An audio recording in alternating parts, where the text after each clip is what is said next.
10th class की सामाजिक में आज हम शुंग वंश के बारे में पढ़ेंगे। देखो बच्चों, लाइन से आप याद रखोगे। पहले आपके स्वर्णिम भारत में हमने पढ़ा है महाजनपद काल। दूसरा जो उसके बाद में वंशज है वो आपकी बुक में नहीं दिए गए हैं, लेकिन मैं आपको बता रही हूँ।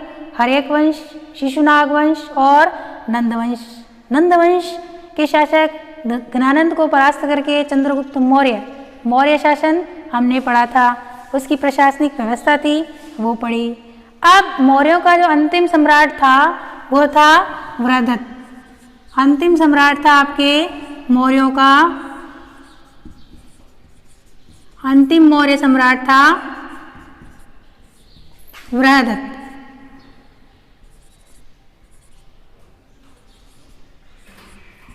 इस वृहदत्त की हत्या शुंग वंश का शासक था पुष्यमित्र शुंग, जो कि वृहदत्त का सेनापति था। वृहदत्त का सेनापति था पुष्यमित्र शुंग। अंतिम मौर्य सम्राट का सेनापति पुष्यमित्र शुंग, इसने अंतिम मौर्य सम्राट की हत्या करके भारत में शुंग वंश की स्थापना की थी। पुष्यमित्र शुंग 185 ईसा पूर्व 185 ईसा पूर्व में शासक बना, शुंग वंश की स्थापना की थी। पुष्यमित्र शुंग ने अपने साम्राज्य का बहुत विस्तार किया था। उसने अपने शासनकाल में 2 अश्वमेध यज्ञ किए थे, और उनके अश्वमेध यज्ञ में जो आपके पंतजलि, योगाचार्य या व्याकरणाचार्य कह सकते हैं, वो उनके अश्वमेध यज्ञ में पुरोहित थे। पंतजलि थे वो अश्वमेध यज्ञ में, जो पुष्यमित्र ने अश्वमेध यज्ञ किया था उसमें पंतजलि पुरोहित थे। और पुष्यमित्र शुंग ने 185 से लेकर 151 से लेकर 151 ईसा पूर्व तक शासन किया था। पुष्यमित्र शुंग के बाद में जो बाकी शुंग वंश के शासक हुए हैं उनके बारे में भी पढ़ लेते हैं। उनका इतना डिटेल से नहीं दिया हुआ है, लेकिन केवल नाम आपके दिए हुए हैं। उनमें देखिए, पुष्यमित्र शुंग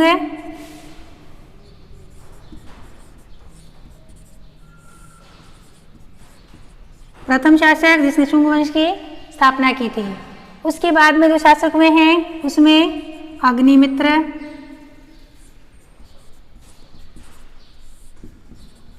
ज्येष्ठमित्र,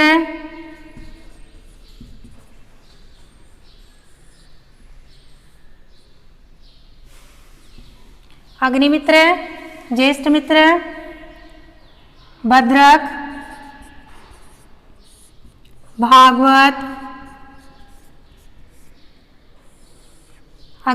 पुष्यमित्र शुंग, अग्निमित्र, ज्येष्ठमित्र, भगवत, भागवत, और उसके बाद में आपके एक और शासक था।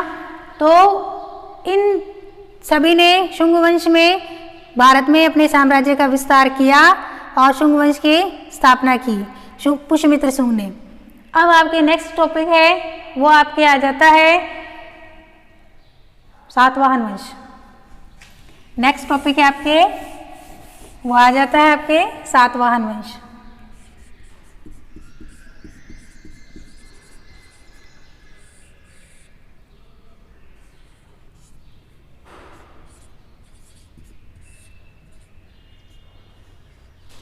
सातवाहन वंश जो है उसकी स्थापना और उसके वंश वृद्धि और उसकी कीर्ति की स्थापना अलग अलग शासकों की है। जैसे सिमुक नामक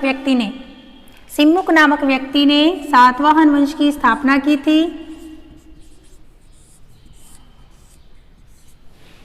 सातवाहन वंश को आंध्र वंश और सातवाहन वंश दोनों नामों से जाना जाता है।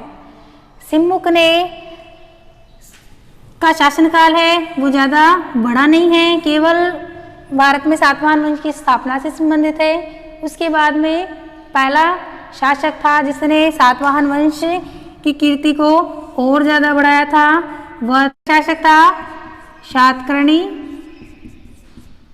प्रथम। इसने दक्षिण भारत में अपने साम्राज्य का विस्तार किया था, अश्वमेध यज्ञ भी किया था और ये एक सातवाहन वंश का योग्य शासक था। लेकिन जैसे ही सातकर्णी प्रथम की मृत्यु हो गई उसके बाद में भारत पर निरंतर विदेशी जातियाँ, जो आपको लाइन लाइन से पढ़ाएंगे, शक, हूण, कुषाण, ये 3 विदेशी जातियाँ थी जिन्होंने लगातार भारत पर आक्रमण किए थे।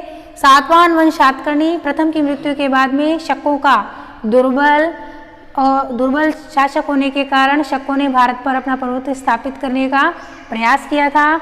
उसमें शकों के निरंतर आक्रमण से त्रस्त था भारत और शकों ने अपना साम्राज्य विस्तार करना शुरू कर दिया। इसके बाद में जो 23वां शासक था, देखिए नाम सेम है लेकिन आप याद रखेंगे नाम में थोड़ा सा डिफरेंस है। 23वां शासक था गौतमी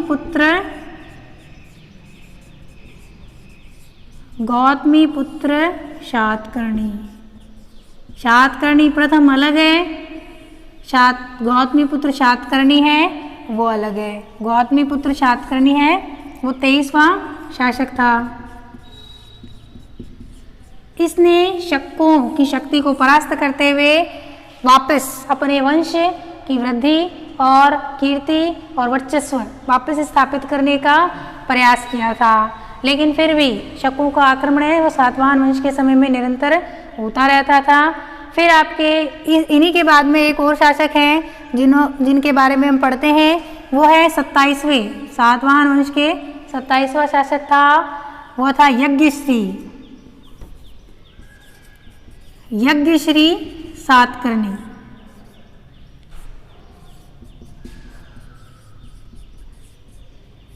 यज्ञश्री सातकर्णी था। उसने सातवाहन वंश की नींव और को शकों के आक्रमण से मुक्त करवाया और भारत में अपने वंश और अपनी कीर्ति को स्थापित करने का प्रयास किया। दक्षिणी भारत पर लगभग काफ़ी क्षेत्रों पर यज्ञश्री सातकर्णी ने अधिकार किया था, अश्वमेध यज्ञ किए थे और यज्ञश्री सातकर्णी ने अपने शासनकाल में जो सिक्के चलाए थे उन सिक्कों के ऊपर जलयान का चित्र था, जिससे यह इतिहासकार पता लगाते हैं कि सातवाहन वंश का जो व्यापार था वो समुद्री मार्गों से होता था।